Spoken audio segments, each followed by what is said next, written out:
Hello， 大家好，欢迎回到我们的频道，我是 Eric， 我是小红。我们现在在火车上，趁着等火车开的空档，我们来录一下这礼拜跟大家分享的一周回顾，要看一下我们这礼拜在以色列发生什么事情。这礼拜呢是住棚节的尾声了嘛？对，就礼拜一晚上开始，又是住棚节的最后一天，所以呢又等于是小霸，那我们就赶在那一天小霸开始前呢，就出去玩了一趟，同样也是搭火车，我们是搭火车到海尔兹里亚，就是同一班车，虽然火车是蛮方便的，但是搭上火车前，比较困难一点，因为我们去的那一天刚好是川普来到以色列的那一天。哦，对，对，所以我们一路也是蛮担心，不知道会不会受阻的。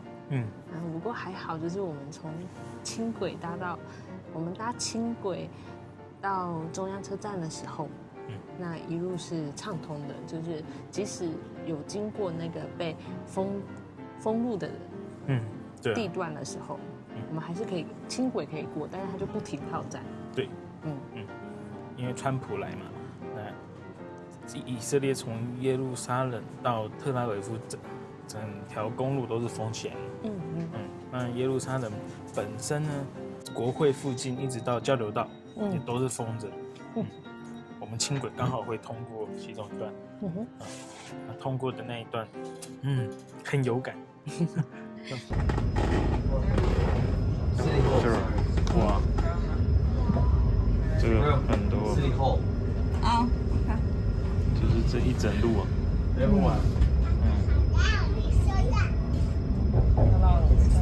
老大哥过，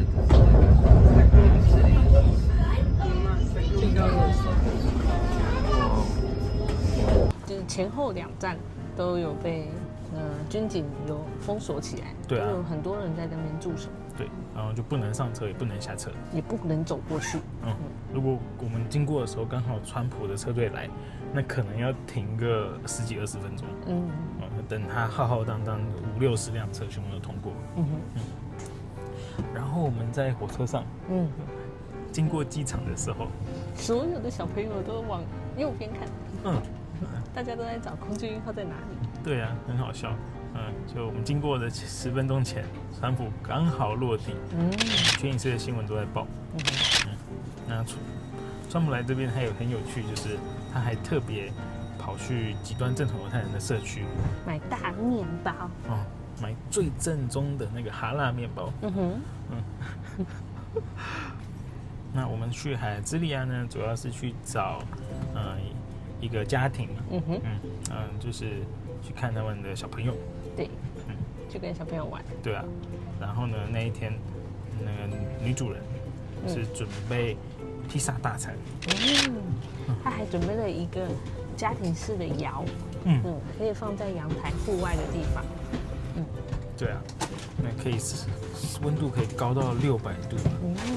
所以烤出来披萨就跟外面卖的很像，甚至还更好吃。就是它那个面包是可以蓬蓬的，然后焦焦的这样。不过一方面它披萨很好吃呢，另一方面我们也见识到，以色列的小男生有多挑食。超级夸张。那个小宝贝呢，他就只吃披萨里中间的馅。外面的边边都不吃。重点是我们要开吃的时候，那个小宝贝就说：“那个我要吃冰箱里的披萨。”对啊，我们就很纳闷，他是要吃冷的披萨吗？还是要冰过的才比较 Q 怎么样？结果他爸爸就把披萨拿出来以后拿去微波。我就想说，为什么有刚做好的不吃，要吃微波的？对啊，就原来是他要吃某一家特定披萨店的最便宜的披萨。他不要妈妈做的那些蘑菇酱啊、白酱，或是加了番茄、橄榄那些，他都不要。他要最纯粹的那种披萨。妈妈做的那个，反正从口感到馅料全部都不喜欢。他们好像就不死心嘛，拿了6口味，对，拿了一片放到他的盘子上，然后不吃就是不吃，然后他就跑掉了，就回房间了。我们就问他，这样子你还吃什么东西？结果呢，他想了半天，只跟我们说schnitzel，炸鸡排，就相当于台湾小学生营养午餐的那种鸡排嘛，薄薄的，然后面皮比较厚，金黄油炸的那一种。我想那是因为他还没吃过台湾的香鸡排。吃过的话，应该以后就不会说schnitzel。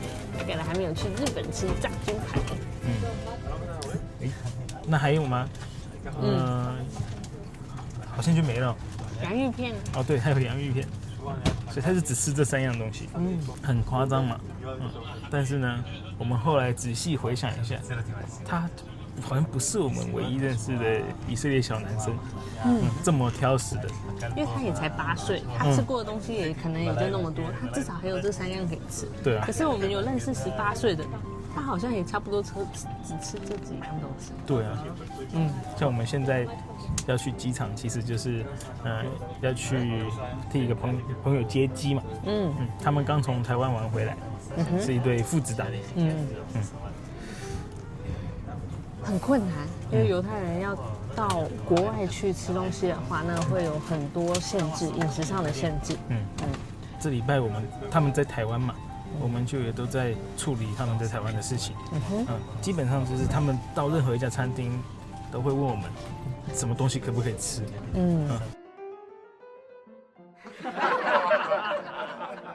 就是他们在台湾基本只吃2样东西。一个就是披萨，而且披萨是不能加肉的哦，他们是只能吃纯起司的披萨。对，因为 kosher 的关系。然后再来就是生鱼片，或 sushi。披萨的话比较简单嘛，反正披萨就是披萨，他只要看到没有加料那就好。所以他们自己可以处理。可是只要是要吃寿司，那就比较麻烦。对，因为寿司上有不同的鱼嘛。虾蟹贝这是最基本是不能吃的。对，结果呢，我朋友带他们到海产店去，他们就一条一条查。对 ，Google 这个鱼是不是 kosher？结果他们意外发现，连他们自己都不知道的一些规则。就是旗鱼小时候的时候有鳞片，长大之后没有鳞片，鳞会退化掉。所以呢。但这样到底是算不算 kosher？ 因为kosher 是说没有鳞的鱼就不能吃。但是就很吊诡，这个在50-60年前其实是可以吃的，就是 kosher 的。但是呢，在那时候有一个 rabbi 就开始说这个鱼不能吃，后来它就变得不 kosher。所以他们几经内心的挣扎，最后还是决定那不要吃好了。所以就变成说，虽然台湾有各式各样的生鱼片、旗鱼啊，对吧？旗鱼松啊，这种旗鱼在台湾也很常见嘛，好吃的。结果他们到最后还是一样，只吃鲑鱼跟鲔鱼，跟在以色列没有任何区别。就是生鱼片的部分。对啊。然后呢，他们也有去夜市嘛，一样，也就吃了2样东西。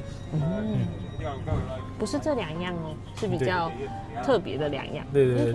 我们在猜，如果各位朋友去士林夜市，大概都不会点这2样。你觉得他们可以吃什么？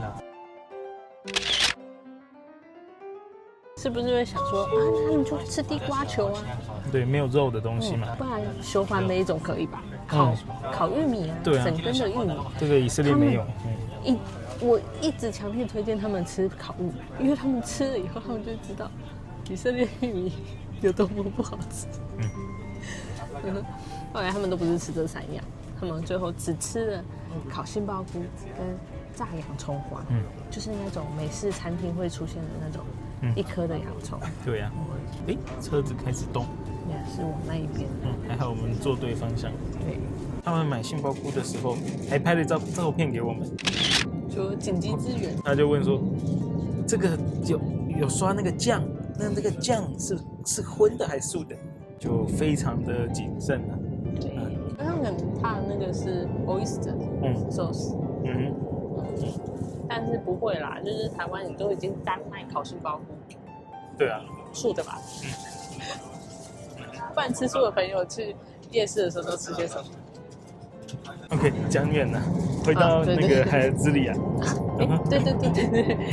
然后我们就在那边吃披萨嘛，另外又陪小朋友们玩，然后知道了他们原来现在也是在看当年我是他们这个年纪的时候看的卡通。例如什么？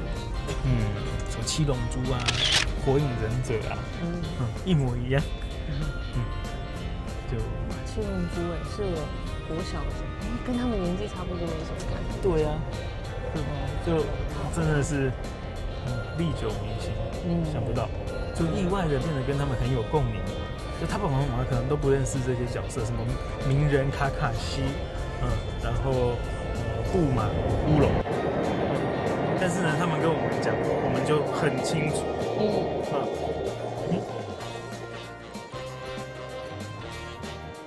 现在过那个山洞，有点饿。这一段非常多山洞嘛，耶路撒冷就是在比较高的地方，很多山，所以呢，它这一条铁路是打了一大堆山洞，然后一直爬坡，所以现在我们下坡。对，耶路撒冷海拔有800多公尺啊，很高啊。对吧？然后一直下去的话是下到海平面的，特拉维夫还有终点站就一样有海尔兹里啊。所以它是一个那个大下坡的概念。对啊，这个也不是很好开。在这个高铁开通之前，它是走 Z 字形的那种山，时间是2倍到3倍。就是火车是这样绕。对啊，但是那个火车就很旧了，是那个鄂图曼土耳其时代就盖的，然后就一直走那条线，有点像是阿里山小火车。对，有点像是台湾的旧山线，后来技术好了才有新的山线，那是我们的通车的时间都大幅缩短。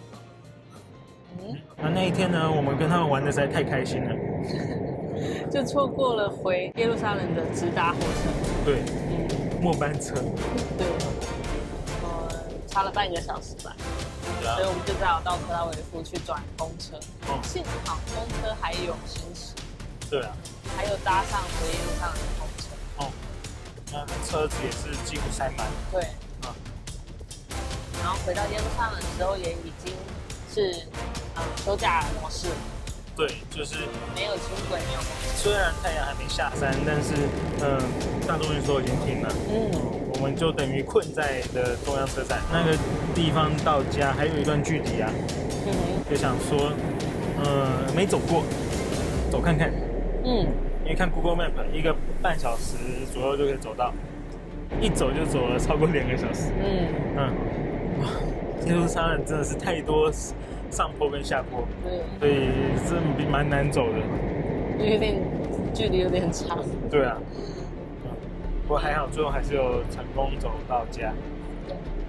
然后呢，太阳下山的祝棚节最后一天开始，然后整个以色列的从新年开始的连假就结束了，对，就恢复正常了。之后就恢复正常。那在那一天的前一天呢，我们还有出去一个地方嘛，我们跑去了Jerusalem Theater， 就是耶路撒冷剧院，去那边听了一场音乐会，听耶路撒冷爱乐的表演。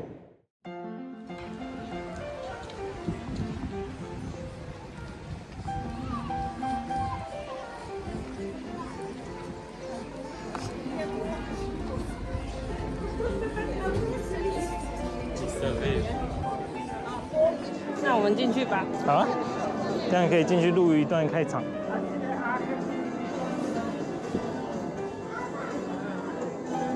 不过这个比我们的什么演艺厅来的高档的感觉。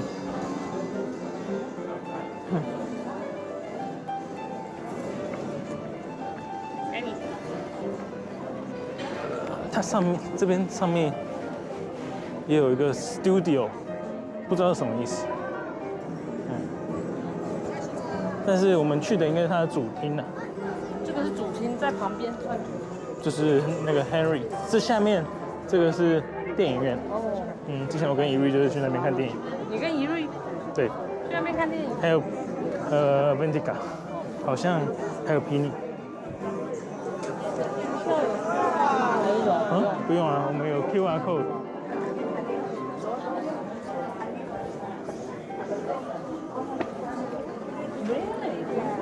这个平均年龄好高哦。我们应该是最小的，没有之一。我就是最小。你可能是唯一不到35。哎，我们好像是。先关起来。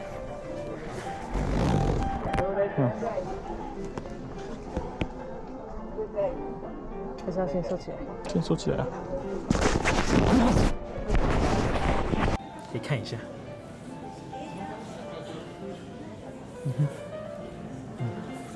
我们前面呢就有个玻璃。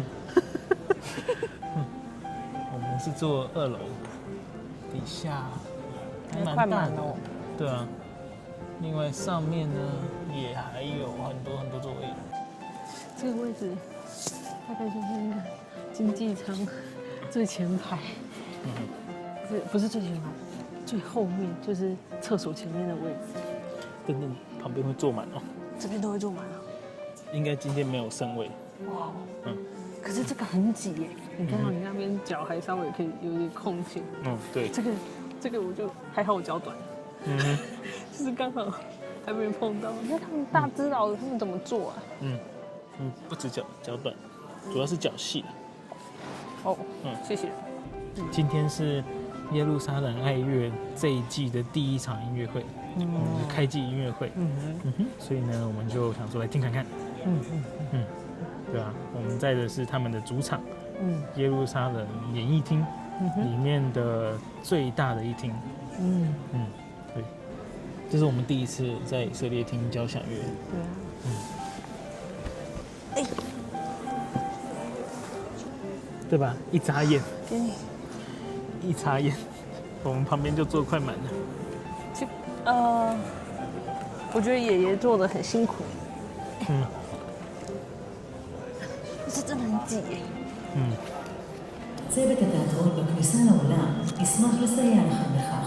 完全听不懂，应该是说手机要静音吧，关震动。就是剩几分钟开始吧。好的。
你看我们最里面的爷爷他们也没出来。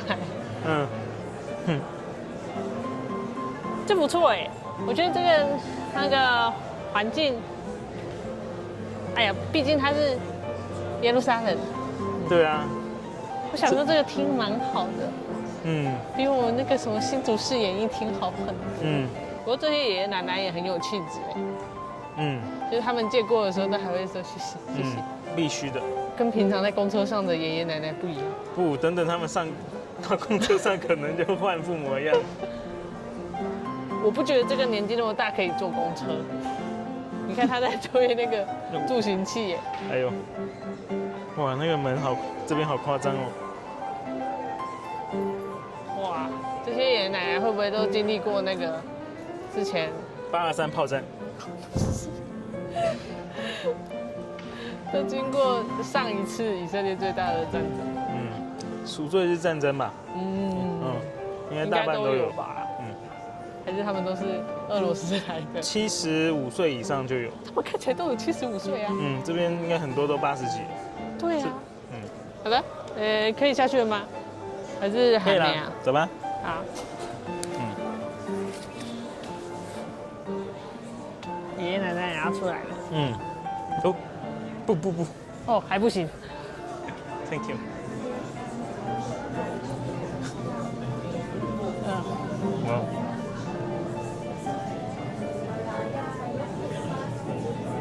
对了，太早出来。应该在里面再等一下。对啊，爷爷奶奶要进去。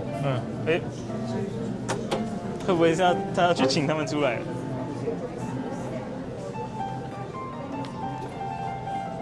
不知道哎。爷爷奶奶不见了。不见了。对啊。还是爷爷奶奶走那边去。哦，那边可能还有个门。要去吗？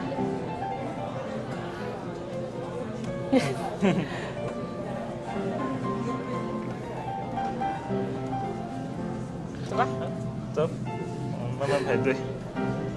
阿姨也心想，怎么人那么多？这还有在排嘞。就是因为奶奶他们要扶着扶手，慢慢的一格一格下，所以对啊，就是像这个样子。对，走吧。哇。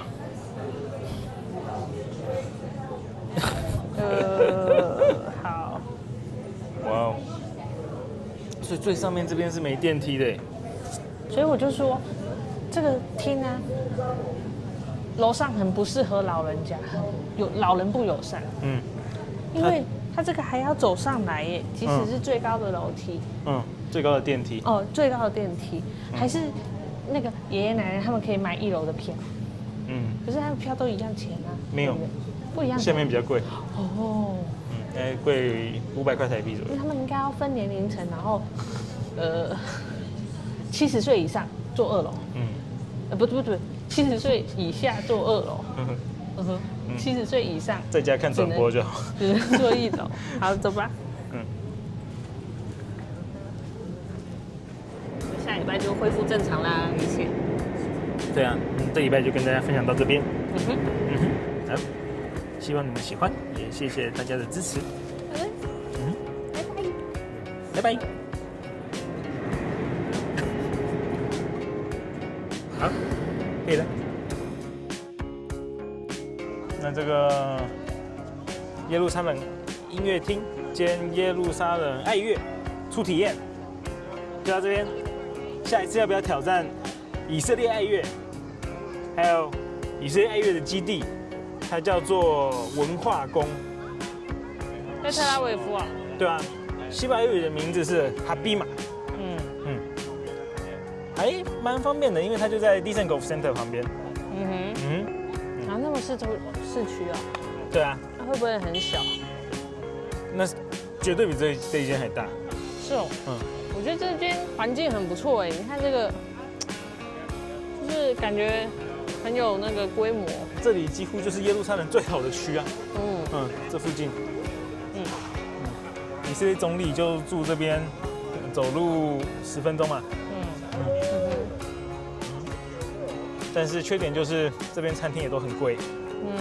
缺点是这边路都会塞住。好，那就先这样。回家。好。拜拜。拜拜。你要这样。